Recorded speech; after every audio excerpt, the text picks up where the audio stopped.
the peshmerga left along with tens of thousands of fleeing civilians that jammed the road from Kirkuk to Erbil.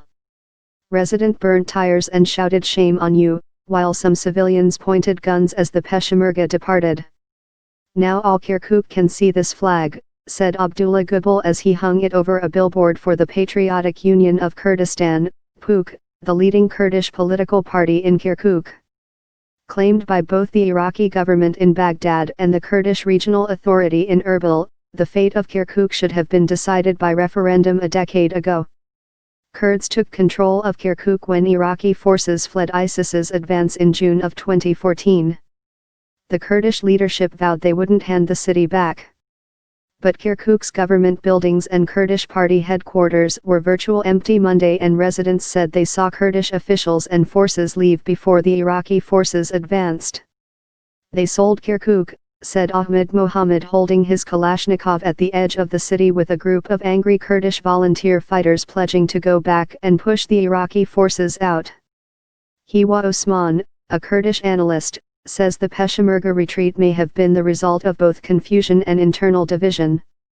Since the Kurds' controversial referendum on sovereignty last month, the division between the Kurdistan Democratic Party, the party of Kurdish President Masoud Barzani, and the PUK has been growing, and many here believe the PUK struck a deal to hand over Kirkuk to Baghdad.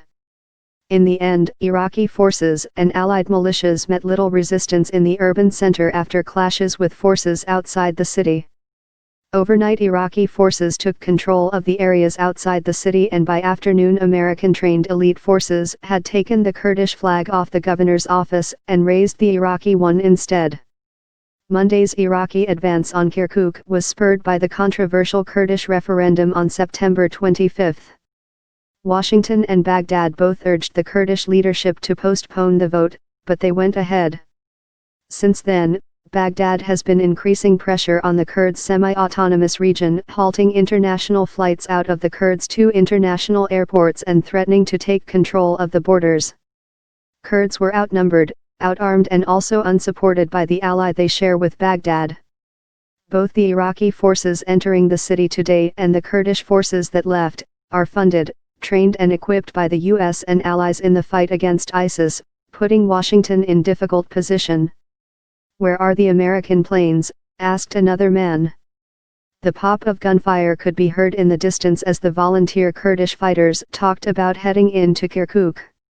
President Donald Trump said Monday that the U.S. would not take sides in the Kurdish-Iraqi dispute.